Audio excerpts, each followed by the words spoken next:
লেচনটোৰ নাম হৈছে আ কিউৰিয়াছ মাইণ্ড, মানে এটা কৌতূহলী মন। কিউৰিয়াছ শব্দটোৰ অৰ্থ হৈছে কৌতূহলী। কৌতূহলী মানে কিবা এটা জানিবলৈ ইচ্ছুক। ইয়াত কোৱা হৈছে science has contributed greatly to our daily lives. আমাৰ দৈনন্দিন জীৱনত বিজ্ঞানে এটা বিশেষভাৱে বৰঙণি যোগাইছে। Do you agree? তুমি এইটো কথা মানি লোৱানে? ডিছকাছ উইথ ইয়ৰ ফ্ৰেণ্ড, তোমাৰ বন্ধুৰ লগত এইটো কথা আলোচনা কৰিবলৈ কৈছে। Picture of a few renowned scientist from India are given for you to identify them. ইয়াতে তলতে কিছুমান ফটো দিয়া হৈছে, দেখিছানে? এই ফটোকেইখন হৈছে কেইজনমান বিখ্যাত চাইণ্টিষ্ট বা বিখ্যাত বিজ্ঞানীৰ। তো তেওঁলোকৰ নামবোৰ তোমালোকক লিখিবলৈ কৈছে।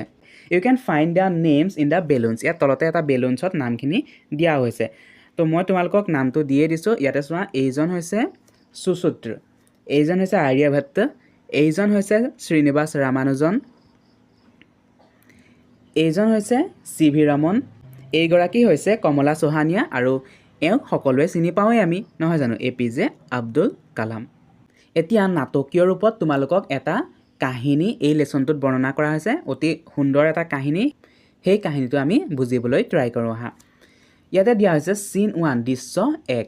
Nikita is in her study room. Nikita তাইৰ অধ্যয়ন ৰুমত আছে। এণ্ড ইজ ড্ৰয়িং আ চিনেৰী, আৰু কি কৰি আছে তেওঁ? তাই এটা চিনেৰী মানে এটা দৃশ্য ড্ৰয়িং কৰি আছে, ছবি আঁকি আছে।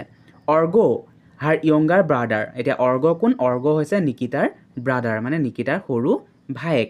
ইজ ৱাচিং হাৰ ড্ৰ দ্য পিকচাৰ, মানে নিকিতাই যি ছবি আঁকি আছে সেই ছবি কোনে চাই আছে? অৰ্গয়ে চাই আছে।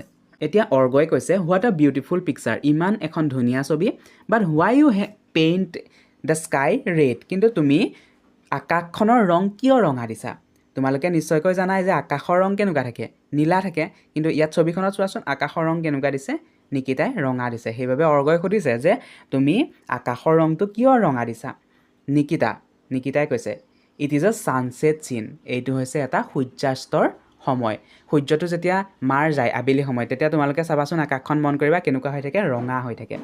তো নিকিতাই এটা ছানছেটৰ দৃশ্য মানে সূৰ্যাস্তৰ দৃশ্য অংকন কৰিছে। সেইবাবে তাই কি কৰিছে? যিটো আকাশৰ ৰং সেইটো ৰঙা কৰি দিছে। তেতিয়া অৰ্গয়ে সুধিছে I have noticed that the colour of the sky change at the different times. মই লক্ষ্য কৰিছোঁ যে বিভিন্ন সময়ত, দিনটোৰ বিভিন্ন সময়ত কি হয় যে আকাশৰ ৰংটো চেঞ্জ হৈ থাকে, আকাশৰ ৰংটো পৰিৱৰ্তন হৈ থাকে। হোৱাই ইজ ইট ছ'? নিকিতা বা এইটো কিয় হয়? তেতিয়া নিকিতাই কৈছে আই ডোণ্ট ন', মই নাজানো। You can ask your science teacher tomorrow. তুমি অহাকালিলৈ তোমাৰ বিজ্ঞানৰ শিক্ষকক এই কথাটো সুধি ল'বা। তেতিয়া অৰ্গয়ে কৈছে you have painted the sky red, তুমি আকাশখন ৰঙা আঁকিছা। And you do not know' the reason, আৰু তুমি সেই ৰঙা যে আঁকিছা তাৰ কাৰণটো তুমি নাজানাই, যে তুমি আকাশৰ ৰংটো কিয় ৰঙা হয় সেই কাৰণটো নজনাকৈ তুমি ছবিখনৰ ৰংটো ৰঙা কৰি দিছা, আকাশখনৰ ৰংটো ৰঙা কৰিছা। তেতিয়া নিকিতাই কৈছে Org you can sit here if you want. Org, তুমি যদি বিচৰা ইয়াত বহিব পাৰা। Please do not disturb me with silly question, এই অদৰকাৰী প্ৰশ্নবোৰ সুধি মোক ডিষ্টাৰ্ব নকৰিবা। তাৰপিছত দৃশ্য 2, চিন 2, দ্বিতীয়টো দৃশ্য আৰম্ভ হ'ব। Meera a cousin of Nikita and Org enters the room, মানে ৰুমলৈ কোন আহিব? এতিয়া মীৰা নামৰ এগৰাকী ছোৱালী আহিব। এই মীৰা কোন? নিকিতা আৰু অৰ্গৰ কাজিন। কাজিন মানে কি জানা নাই? কাজিন মানে হৈছে খুৰাকৰ বা বৰ্তাকৰ ছোৱালী। এই ফটোখনত তোমালোকে দেখিছা, এইগৰাকী হৈছে নিকিতা, এইগৰাকী হৈছে মীৰা, আৰু এই সৰু ল'ৰাটো হৈছে অৰ্গ। নিকিতাই দেখিছা এখন ছবি আঁকি আছে। এতিয়া মীৰা ৰুমলৈ সোমাই আহিছে। এতিয়া মীৰাই কৈছে what's wrong Org, you look upset. Org, তোমাৰ কি হৈছে? তোমাক দেখাত দেখোন দুখীৰ দৰে লাগিছে, তুমি দুখী হৈ আছা। কিয় দুখী হৈ আছা? মীৰাই সুধিলে। অৰ্গই তেতিয়া ক'লে আই আস্ক ছামথিং টু নিকিতা বা, মই নিকিতা বাক কিবা এটা সুধিছিলোঁ। বাট শ্বি স্কল্ড মি ইনষ্টেড অফ এনচাৰিং, কিন্তু তাই মোক কি কৰিলে? গালিহে পাৰিলে। উত্তৰটো দিয়াৰ পৰিৱৰ্তে তাই মোক গালিহে পাৰিলে। She told me not to ask her any question, তাই মোক একো প্ৰশ্ন সুধিবলৈ নালাগে বুলি কৈছে। তেতিয়া অৰ্গৰ কথা শুনি নিকিতাই ক'লে যে মীৰা বা আই ৱাজ বিজি ড্ৰয়িং আ চিনেৰী, মই এটা দৃশ্য আঁকি থকাত ব্যস্ত আছোঁ। অৰ্গ ইৰিটেট মি বাই আস্কিং চিলি কুৱেশ্যন, অৰ্গই কি কৰিছে? মোক ইৰিটেট কৰি আছে, মোক মানে ডিষ্টাৰ্ব কৰি আছে অদৰকাৰী কিছুমান প্ৰশ্ন সুধি। তেতিয়া মীৰাই ক'লে ইজ ইট ট্ৰু অৰ্গ, এইটো সঁচানে?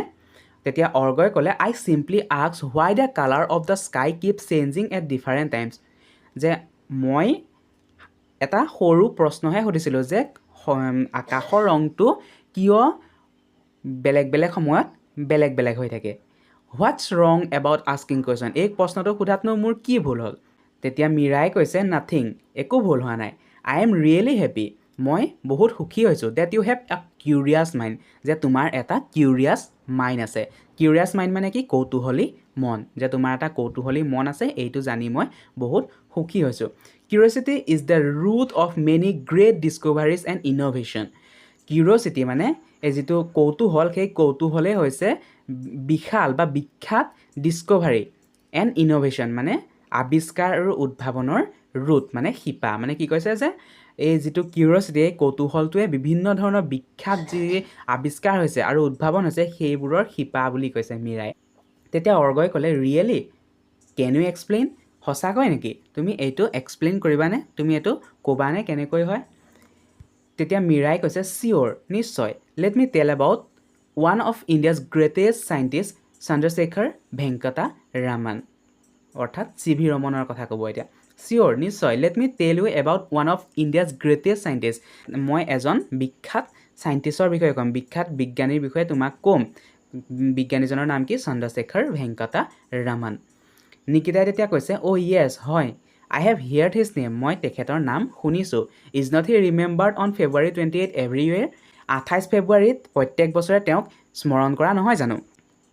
তেতিয়া মীৰাই ক'লে ডেটছ ৰাইট, হয় এইটো সঁচা। ডেটছ ৰাইট নিকিতা, হয় এইটো সঁচা Nikita. We observe the day as national science day to commemorate the discovery of Raman effect. মানে কি কৈছে যে আমি এই দিনটোতে অৰ্থাৎ 28 ফেব্ৰুৱাৰীৰ দিনটোতে আমি নেশ্যনেল ছায়েন্স ডে অৰ্থাৎ ৰাষ্ট্ৰীয় বিজ্ঞান দিৱস পালন কৰোঁ, যি ৰমন এফেক্ট, এই চি ভি ৰমনে যিটো এটা ডিস্কভাৰী কৰিছিলে, তেখেতৰ এই ডিস্কভাৰীক সোঁৱৰি পেলাই কি কৰোঁ, ৰমন এফেক্টক সোঁৱৰি পেলাই এই 28 ফেব্ৰুৱাৰীৰ দিনটোতে কি কৰোঁ, নেশ্যনেল ছায়েন্স ডে হিচাপে পালন কৰোঁ। Before I talk more about C V Raman, let me share with your how his curiosity during a voyage led to a breakthrough in physics. মানে কি কৈছে, চি ভি ৰমনৰ বিষয়ে কোৱাৰ আগতেই তোমালোকক এটা সৰু কাহিনী এটা তোমালোকক ক'ব বিচাৰিছোঁ। সেই কাহিনীটো ক'ত আছিলে? ভয়েজ মানে জলপথেৰে তেওঁ গৈ আছিলে। জলপথেৰে গৈ থাকোঁতে তেওঁ এটা এনেকুৱা ধৰণৰ কিউৰিয়চিটি মন আছিলে, যে এনেকুৱা ধৰণৰ তেওঁ কৌতূহলী মন আছিলে, সেই সাগৰ পথত গৈ থাকোঁতে, সেই জলপথত গৈ থাকোঁতেই তেওঁ এটা প্ৰশ্ন উদ্ভাৱন হৈছিলে, আৰু সেই প্ৰশ্নটোৱে কি কৰিছিলে, ফিজিক্সৰ পদাৰ্থ বিজ্ঞানত এটা ডাঙৰ এটা আৱিষ্কাৰৰ সৃষ্টি কৰিছিলে। তো অৰ্গই কৈছে I am very eager to know' more what happen, মই বহুত জানিবলৈ ইচ্ছুক হৈ আছোঁ, ইয়াৰ পাছত কি হৈছিলে? তেতিয়া মীৰাই কৈছে অ'কে লিচেন, শুনা তেতিয়াহ'লে। ইন 1921 1921 চনত C V Raman then a young man was on a voyage. C V Raman তেতিয়া এজন কি আছিলে? 1921 চনত মানে চি ভি ৰমন এগৰাকী ডেকা আছিলে, আৰু তেওঁ এটা ভয়েজত গৈ আছিলে। ভয়েজ মানে হৈছে জলপথ, সাগৰ পথেৰে তেওঁ গৈ আছিলে। As he gazed at the vast sea, তেওঁ এই বিশাল সাগৰখন যেতিয়া স্থিৰে চাই আছিলে, হি ৱণ্ডাৰ্ড, তেওঁ কি হৈ গৈছিলে? আশ্চৰ্য হৈ গৈছিলে। Why does the sea appear blue, সাগৰখন কিয় নীলা?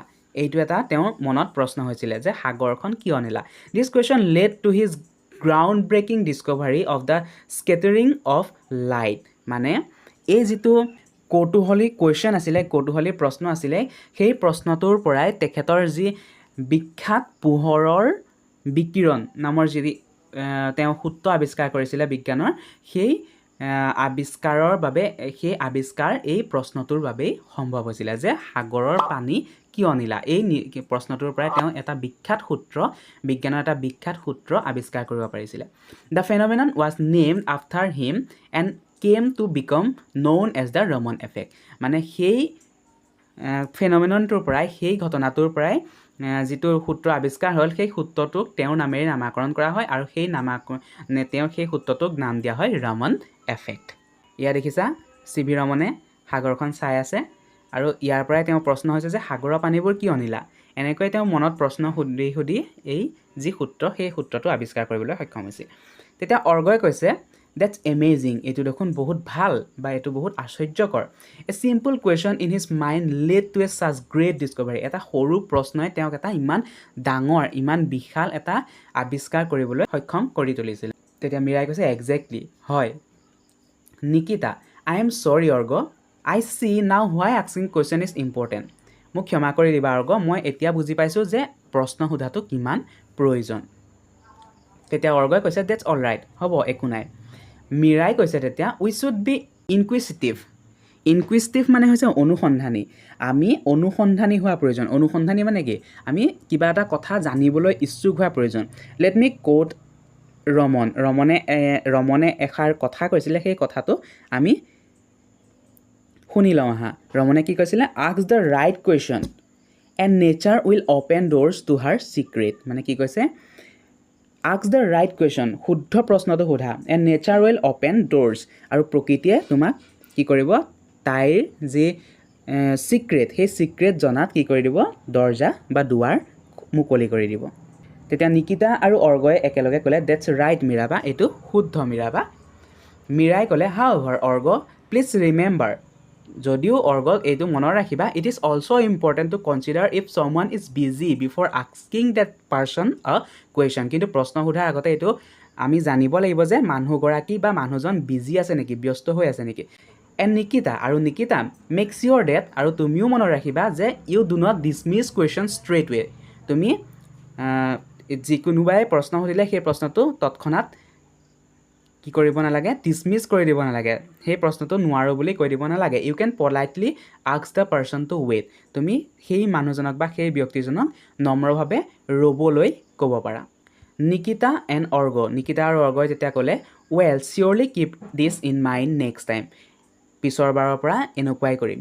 মীৰা এক্সিলেণ্ট, নাও would U like to know' মোৰ এবাউট চি ভি ৰমন। ঠিক আছে, এতিয়া তোমালোকে চি ভি ৰমনৰ বিষয়ে আৰু জানিবলৈ ইচ্ছা কৰা নেকি? Nikita and Org yes please. Nikita আৰু অৰ্গই একেলগে ক'লে হয় নিশ্চয়। মীৰাই তেতিয়া ক'লে the great scientist was born on November 7, 1888 in Thiruvanaikaval near Trichinopoly in Tamil Nadu. এই মহান ব্যক্তিজনৰ বা এই মহান বিজ্ঞানীজনৰ জন্ম হৈছিলে 1888 চনৰ 7 নৱেম্বৰ তাৰিখে তামিলনাডুৰ তিৰুচিন্নাপল্লীৰ তিৰুভান্নাইকাভাল নামৰ ঠাইত। He was a brilliant student, তেওঁ এগৰাকী বহুত তীক্ষ্ণ বুদ্ধিৰ ছাত্ৰ আছিলে। He complete his graduation and masters degree in physics, তেওঁৰ যি স্নাতক আৰু স্নাতকোত্তৰ ডিগ্ৰী, সেই ডিগ্ৰী ফিজিক্সত অৰ্থাৎ পদাৰ্থ বিজ্ঞানত গ্ৰহণ কৰিছিল from the renowned Presidency college Madras. যি বিখ্যাত প্ৰেচিডেঞ্চি কলেজ আছিলে মাদ্ৰাছৰ, সেই মাদ্ৰাছৰ প্ৰেচিডেঞ্চি কলেজৰ পৰা এই দুইটা ডিগ্ৰী তেওঁ গ্ৰহণ কৰিছিলে। তেতিয়া নিকিতাই কৈছে I have heard that Raman cleared the Indian finance service IFS exam. মই শুনিছোঁ যে ৰমনে IFS এক্সাম মানে ইণ্ডিয়ান ফাইনেন্স ছাৰ্ভিচৰ পৰীক্ষাও পাছ কৰিছিলে। তেতিয়া মীৰাই কৈছে য়েছ হয়, he was appointed as assistant accountant general, তেওঁ এছিষ্টেণ্ট একাউণ্টেণ্ট জেনেৰেল হিচাপেও কি কৰিছিলে? এপইণ্ট হৈছিলে। বাট হি লেভ দিছ জব, কিন্তু তেওঁ সেই চাকৰি এৰি দিছিলে to pursue his passion for science, মানে তেওঁ যি বিজ্ঞানত যি পেশ্যন আছিলে, বিজ্ঞানতে তেওঁ ধাউতিটো আছিলে, সেই ধাউতিৰ বাবে তেওঁ সেই চাকৰিও ৰিজাইন দিছিলে, সেই চাকৰিও এৰি দিছিলে।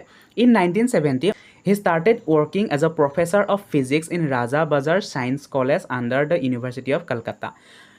কলকাতা ইউনিভাৰ্চিটিৰ আণ্ডাৰত ৰাজা বাজাৰ ছায়েন্স কলেজ, বিজ্ঞান কলেজৰ তেওঁ 1917 চনৰ পৰা প্ৰফেচৰ হিচাপে কাম কৰিছিল। C.V. Raman was awarded the Nobel Prize in Physics in the year 1930 for his work on the scattering of light and for discovery of the effect named after him.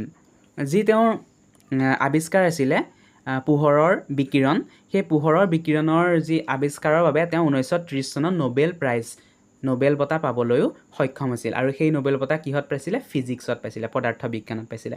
Nobel বঁটা বিভিন্ন ক্ষেত্ৰত দিয়া হয়, পদাৰ্থ বিজ্ঞানত দিয়া হয়, অৰ্থনীতি বিজ্ঞানত দিয়া হয়, ঠিক তেনেদৰে কেমেষ্ট্ৰিত দিয়া হয়, শান্তিৰ নোবেল বঁটা দিয়া হয়। তো যি C.V. ৰমনে পদাৰ্থ বিজ্ঞানত নোবেল প্ৰাইজ 1930 চনত তেওঁৰ যি বিখ্যাত আৱিষ্কাৰ আছিলে স্কেটাৰিং অফ লাইট, এই স্কেটাৰিং অফ লাইটৰ বাবে তেওঁ সেই পুৰস্কাৰটো পাবলৈ সক্ষম হৈছিলে। নেক্সট অৰ্গই কৈছে that's great, he is India's pride. এইটো দেখোন বহুত ভাল কথা, তেওঁ ভাৰতৰ গৌৰৱ। মীৰাই তেতিয়া কৈছে হি ইনস্পায়াৰ অল অফ আছ, তেওঁ আমাক সকলোকে কি কৰি আছে? ইনস্পায়াৰ কৰি আছে, তেওঁ আমাক সকলোকে প্ৰেৰণা যোগাই আছে। He was the founder of the famous Indian Academy of science, যি বিখ্যাত ভাৰতীয় একাডেমি অফ ছায়েন্স নাও আছে তেওঁ সেই ইণ্ডিয়ান একাডেমি অফ ছায়েন্সৰ ফাউণ্ডাৰ আছিলে the Indian journal of physics was also' founded by him যি ফিজিক্সৰ দ্য ইণ্ডিয়ান জাৰ্নেল আছিলে সেই জাৰ্নেলখনৰো তেওঁ ফাউণ্ডাৰ আছিলে তেতিয়া নিকিতাই কৈছে এমেজিং হি কণ্ট্ৰিবিউট আ lot to the field of physics তেওঁ পদাৰ্থবিজ্ঞানৰ ক্ষেত্ৰখনত তেওঁ বিভিন্ন ধৰণৰ বৰঙণি যোগাই থৈ গৈছে মীৰাই কৈছে ভেৰি টু এইটো সত্য he was awarded the highest civilian award of India তেওঁ ভাৰতৰ আটাইতকৈ যি সৰ্বোচ্চ অসামৰিক পুৰস্কাৰ ভাৰত ৰত্ন সেই ভাৰত ৰত্ন পাবলৈ সক্ষম হৈছিলে 1954 চনত It is awarded in recognition of exceptional service in the field of human endeavor. তেতিয়া কোনো এজন ব্যক্তিয়ে সমাজৰ ভালৰ বাবে বা মানুহৰ ভালৰ বাবে কিবা এটা কৰে তেতিয়া এই ভাৰত ৰত্ন এৱাৰ্ডটো প্ৰদান কৰা হয় He breathed his last on November 21, 1970 in Bangalore. মানে 1970 চনৰ 21 নৱেম্বৰ তাৰিখে বেংগলোৰত তেওঁ শেষ নিশ্বাস ত্যাগ কৰে breathed his last বুলি কৈছে এইটো শেষ নিশ্বাস মানে তেওঁ মৃত্যুবৰণ কৰে তেতিয়া অৰ্গই কৈছে we have learn so much about C.V. Raman today আমি C.V. Ramanৰ বিষয়ে বহুত কথা আজি শিকিবলৈ পাৰিলোঁ it is because of a simple question that I asked Nikita বা এইটো সম্ভৱ হ'ল কিহৰ বাবে মই নিকিতা বাক এটা সাধাৰণ প্ৰশ্ন সুধিছিলোঁ সেই প্ৰশ্নটোৰ বাবে এইখিনি সম্ভৱ হ'ল এইখিনি কথা আমি জানিব পাৰিলোঁ বা আলোচনা কৰিবলৈ সুবিধা পালোঁ Meera and Nikita laughed loudly Meera আৰু নিকিতাই ডাঙৰকৈ হাঁহিবলৈ ল'লে তো এইটোৱে আছিল আজিৰ ভিডিঅ'টো ইয়াৰ পাছৰ যিখিনি এক্টিভিটিজ আছে যিখিনি কুৱেশ্যন এনচাৰ আছে মই নেক্সট ক্লাছত আৰম্ভ কৰিম তাৰ বাবে তোমালোকে এই চেনেলটো ছাবস্ক্ৰাইব কৰি ল'বা আৰু কাষতে যিটো বেল আইকন আছে সেই বেল আইকনটো অন কৰিবলৈ কিন্তু নাপাহৰিবা থেংক ইউ